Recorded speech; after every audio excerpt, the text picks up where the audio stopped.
Nossos irmãos, nossas irmãs do Centro Espírita Caminho da Luz, muita paz. Uma alegria imensa estarmos aqui para uns breves comentários acerca da nossa veneranda doutrina espírita.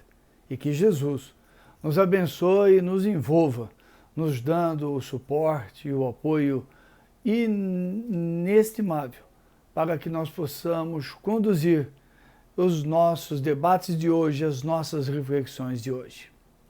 Na obra Paulo e Estevão, ditada pelo Espírito Emmanuel a Francisco Cândido Xavier, dentro da série Romances Históricos, Emmanuel descreve o momento em que Saulo de Tarso, ainda assim identificado como Saulo de Tarso, o poderoso doutor da lei, é expulso da casa paterna.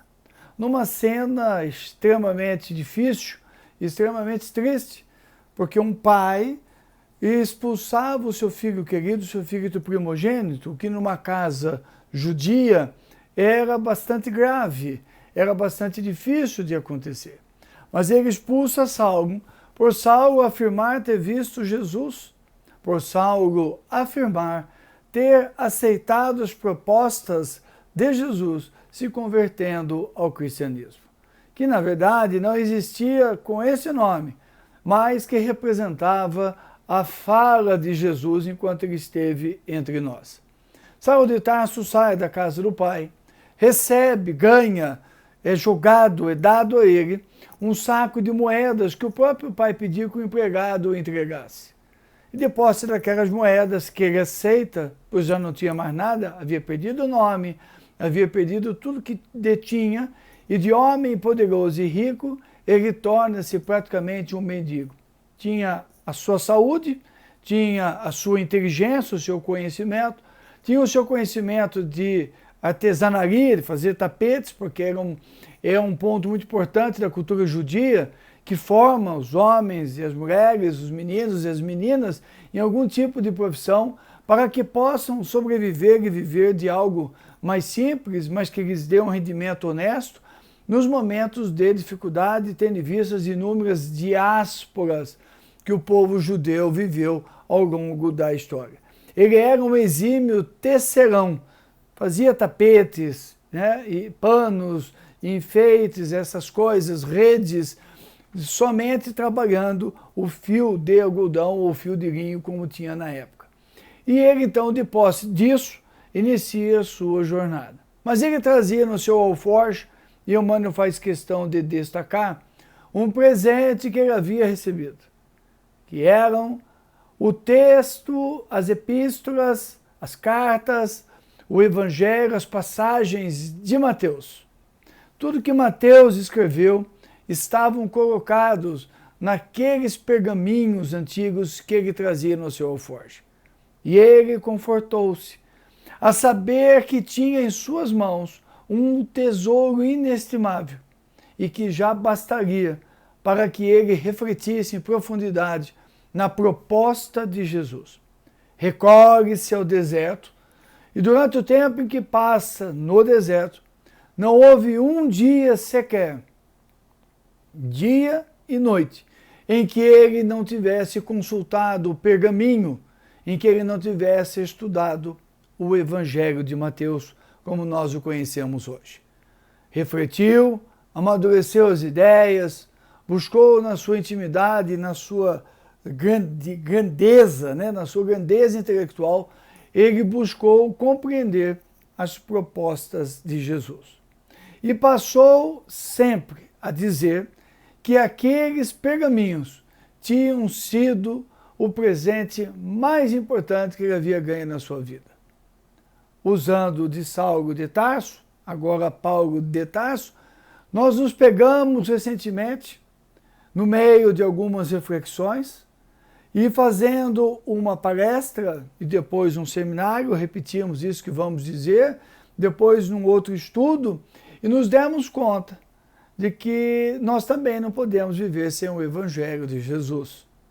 Até mesmo comentei numa palestra recente que você pode me destituir de tudo que tenho materialmente. Não é muito, mas pode me destituir.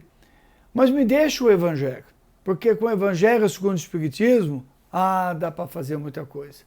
Lembrei-me de dizer, numa palestra que fiz, que na próxima encarnação, talvez por necessidade, eu precise renascer numa condição muito humilde, que não me dê condições de ter os livros que hoje tenho, de adquirir essa ou aquela obra.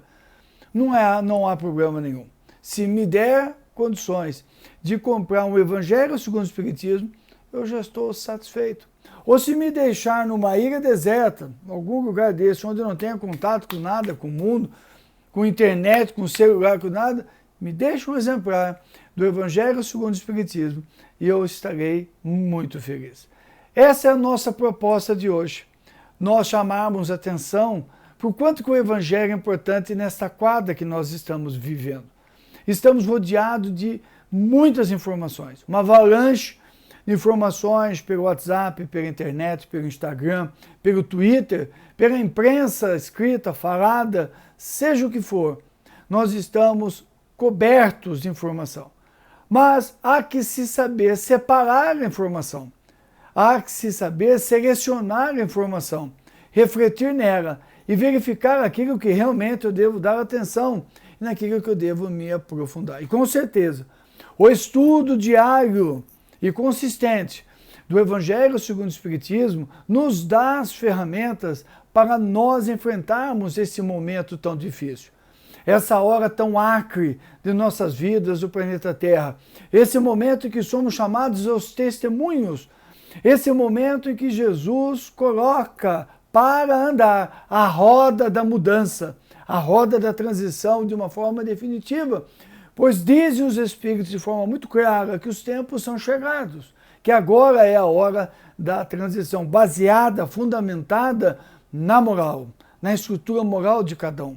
Não há mais o que nós tentarmos esconder, não há como nós nos escondermos atrás disso ou daquilo, tentando fugir daquela viagem, daquele encontro que nós não fizemos até hoje, que é o encontro conosco, com a nossa intimidade, com as nossas deficiências, com as nossas anfractuosidades, as nossas marcas, aquilo que nós trazemos, a nossa sombra, que nós precisamos aprender a amar, como diz o Espírito Joana de Anjos na obra Psicologia da Gratidão, porque a nossa sombra nos trouxe até aqui, eu começo a caminhar à luz porque eu tive uma sombra, mas eu preciso que eu conheça essa sombra, eu conheço essa sombra a partir do momento em que eu aceito o Evangelho de Jesus.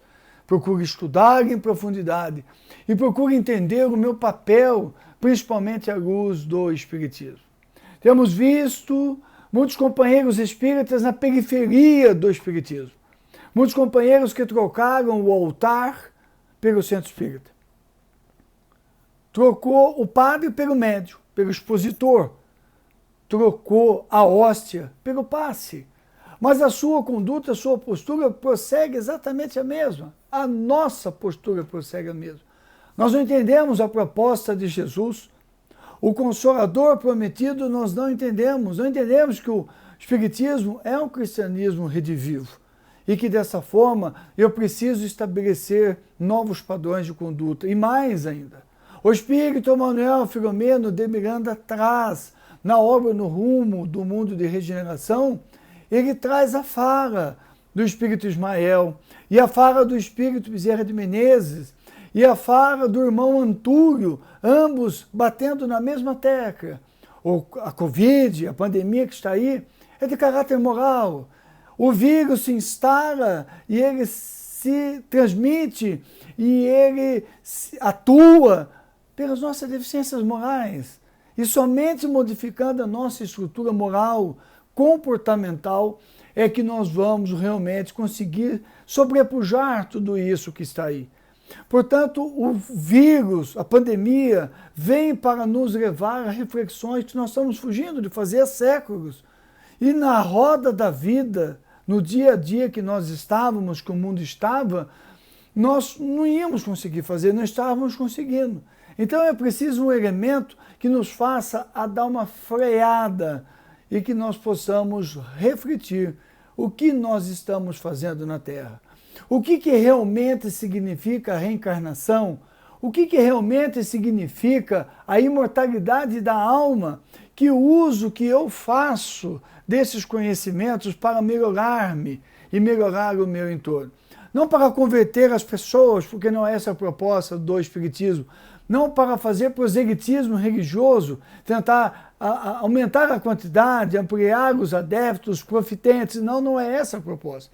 Kardec, desde o começo, deixa claro que a proposta do Espiritismo, e a equipe do Espírito da Verdade faz o mesmo em O Livro dos Espíritos, que a proposta do Espiritismo é a mudança moral. Tanto que os Espíritos dizem, se um único homem, uma única alma, alterar um único comportamento, já terá valido a pena todo o Espiritismo. Vejamos, percebamos como os Espíritos são muito coerentes, são muito claros nessa questão. Então nós estamos diante do desafio da grande mudança interior, da nossa modificação moral, da nossa reflexão, não cobrando do outro que eu faça, mas eu fazendo, eu procurando entender exatamente o que Jesus espera de mim. E ele espera isso.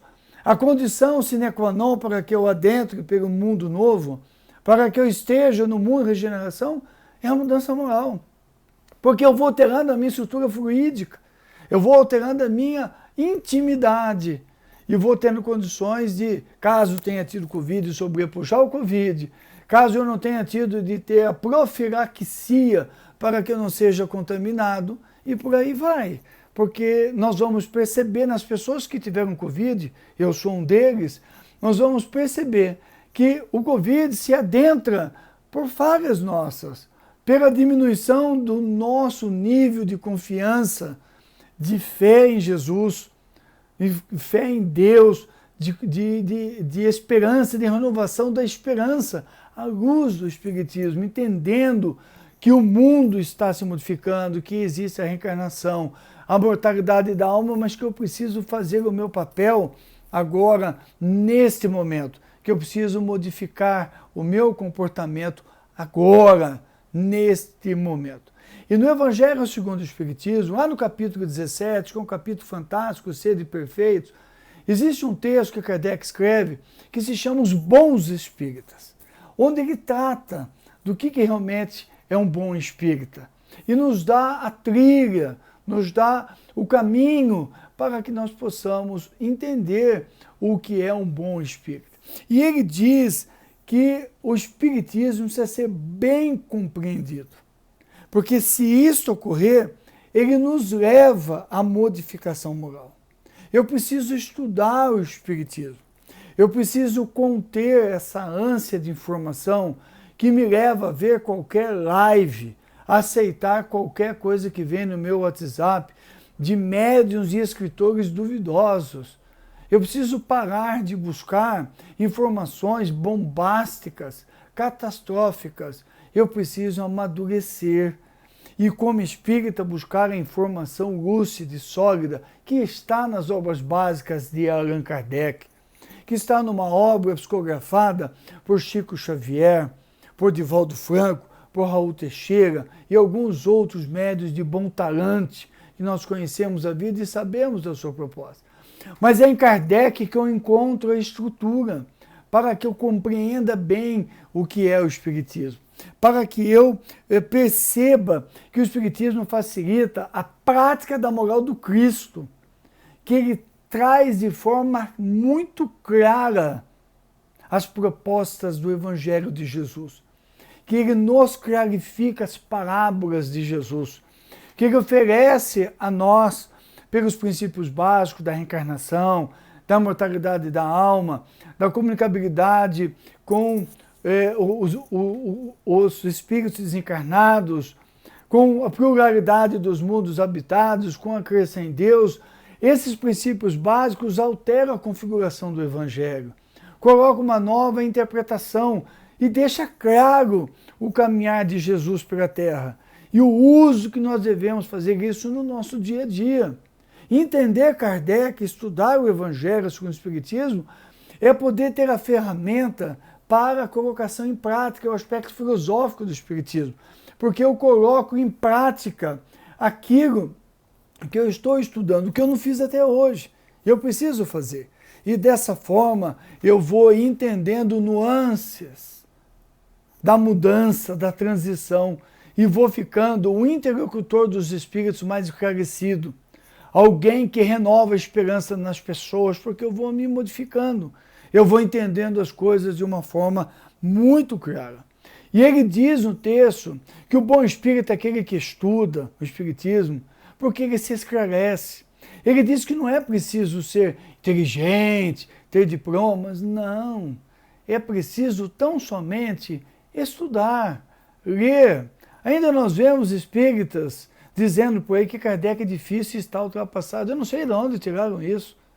Evidentemente que são pessoas, infelizmente, de um nível intelectual muito raso, né? São pessoas muito espiritualmente rasas, porque o livro, as obras de Kardec, são muito fáceis de ler um português comum, não há nada de português complicado e empolado. O problema é que as pessoas não costumam, às vezes, estudar com o dicionário do lado. Eu costumo brincar que eu leio tudo hoje virtualmente. Tudo é meu, é Kindle, é iPad, eu vou lá, pego, já copio, já monto as palestras, os seminários. Então, quando eu tenho dúvida de alguma palavra, eu já vou logo no Pai Google ali, já abro o dicionário, já vejo, já tiro a dúvida. É assim que se estuda, sempre foi assim. Sempre se estudou com o dicionário do lado. Ninguém é obrigado a saber todas as palavras, nem é essa a ideia. E há que se convir que há uma tradução do francês para o português, que às vezes uma palavra se perde. Então, e não há como traduzir, tem que se buscar uma coisa muito parecida, às vezes uma palavra mais castiça. Mas aí a dizer que a obra de Kardec é difícil, não. As pessoas não gostam de ler. E nós temos casas espíritas que assinam embaixo disso. Porque dizem, não, realmente, o pessoal não gosta, porque está preocupado com quantidade de gente que vai na casa, não na qualidade de quem está vindo. Porque quem está preocupado com a qualidade não se preocupa com isso, com a dificuldade de estudar Kardec, que não existe. O Brasil é um dos países mais difíceis das pessoas lerem. Ele é um dos últimos colocados em percentual de leitura. O brasileiro não lê mais nem bula de remédio. Então, como é que eu vou tirar por base? Aí você pergunta para a pessoa, você já leu Kardec? Não, mas eu ouvi dizer que é difícil. Eu peguei a primeira página, achei difícil e deixei de lado. Porque são pessoas fúteis, são pessoas levianas, porque elas não estudam, elas têm preguiça mental. Quer ver livezinha, quer ver estudo, quer ver filminho, quer ver série, quer ler um livro gostoso, água com doce aí, um monte de gente lendo romance. Ah, eu estou lendo romance. Você conhece esse romance? É do médium tal, do fulano de tal. Não, eu não conheço. Aí a pessoa me manda o livro. Eu vou ver, não tem nada a ver com o espiritismo. Autoajuda pura. E de quinta categoria ainda. Não é nem coisa boa. E a pessoa, fiquei tão emocionado. A historinha é tudo igual. Tudo repetido. Um amor que abandonou o outro, traiu o outro aqui, depois encontrou de novo, arrumou e fica nisso. Mas é mais gostoso, né? Você lê sem compromisso, dá uma cochilada, volta, lê de novo, depois também se não terminar, não tem problema nenhum. E aí a pessoa fala, eu estou lendo um livro ótimo. Recentemente uma pessoa me falou isso. E eu perguntei, e você? Como é que foi a história? E ela se empolgou, não, porque a história começa assim. E como é que termina? Eu não terminei de ler. Mas por que o seu livro era tão bom que você não terminou? Tem uma preguiça. Então, poupe-me, por favor. É preciso estudar o Espiritismo. É preciso ler para que eu tenha exata compreensão. E depois que eu desencarnar, não vou poder dizer, mas eu não sabia disso. Você sabia sim, estava lá em Allan Kardec. Mas eu não estudei, então eu não posso fazer nada. A programação sua era reencarnar como espírita, para que na hora da transição você estivesse em condições de ajudar Jesus e os bons espíritos para acolher a multidão de pessoas que vão bater a sua porta, porque vão bater, pedindo consolo, pedindo atendimento fraterno, e você não vai saber orientá-las ou vai orientá-las da forma inadequada, equivocada, comprometendo-se ainda mais naquilo que nós já temos.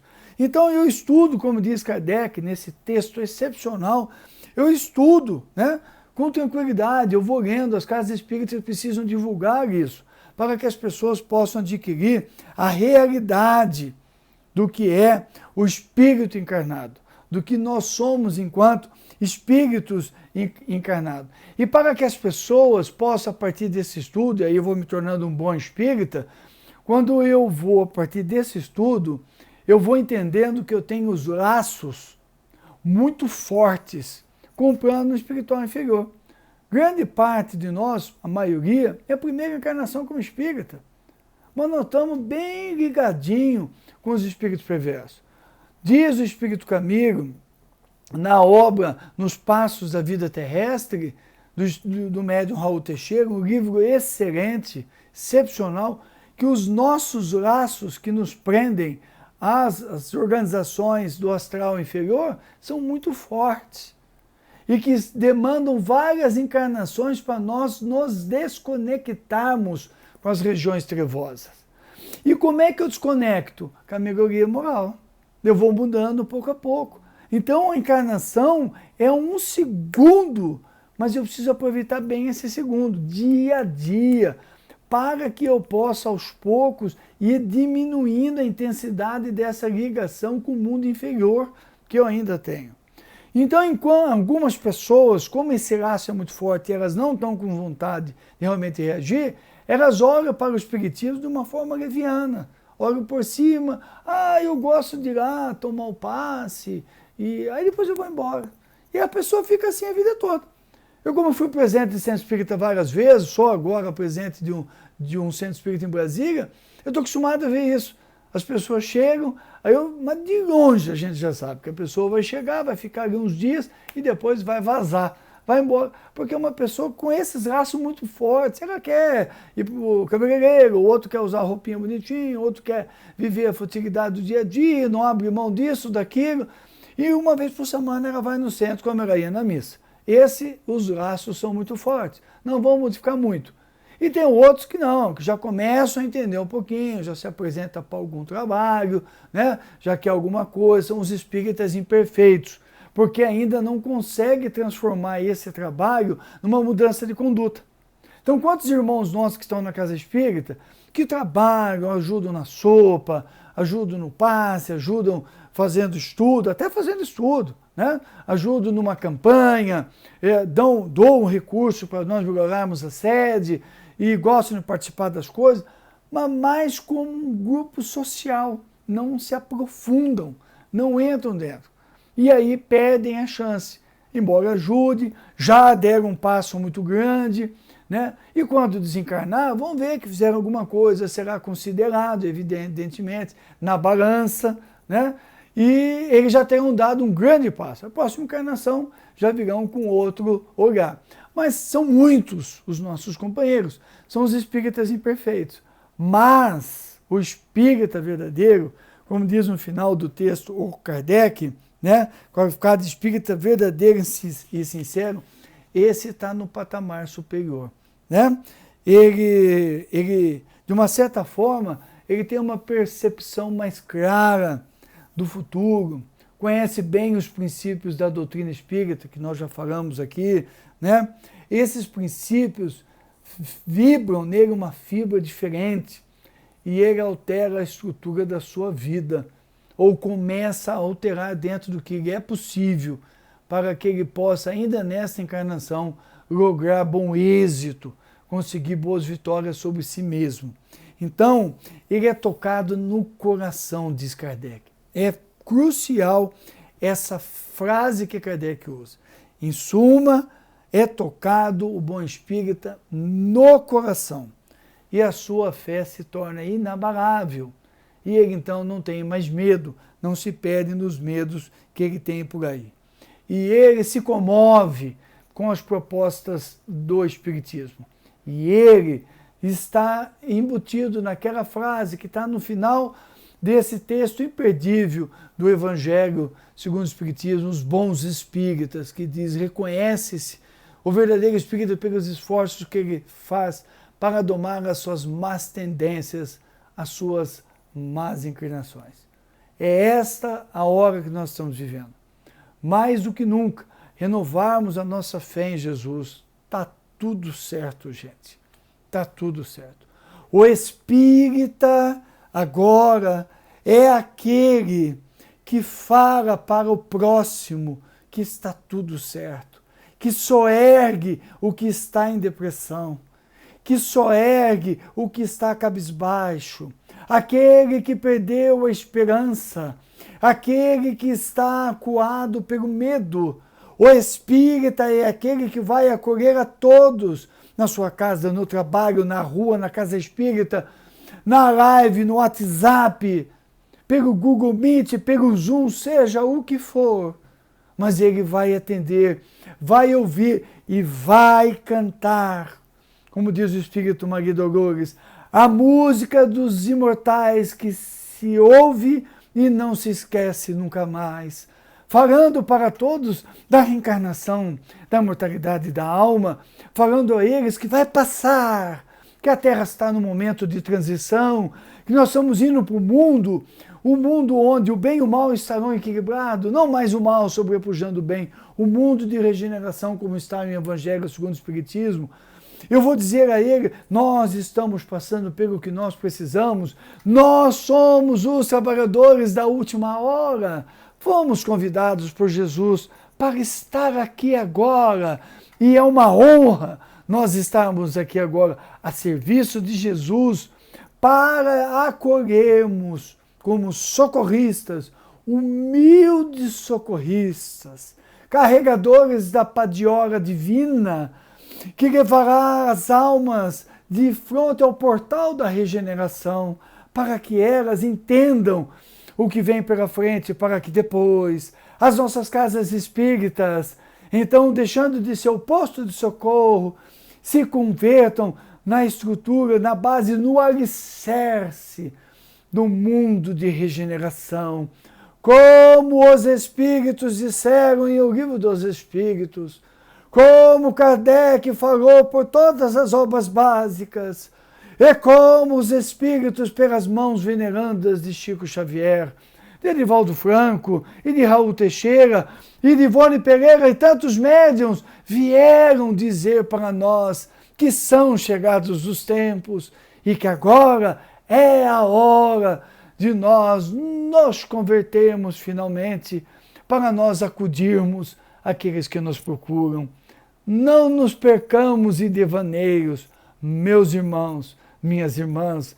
Não busquemos alhures o que está de frente de nós, que Jesus já colocou em nossas mãos, que é o Espiritismo, o cristianismo redivivo, o cristianismo primitivo redivivo de volta, para que nós possamos falar ao coração das pessoas, falar a verdade, falar aquilo que precisa ser dito, cantar o Evangelho de Jesus, como ele cantou nas estradas poeirentas e inesquecíveis da Judéia, quando ele falava a povos ignorantes, a tribos ignorantes de Israel, mas ele falava com o coração.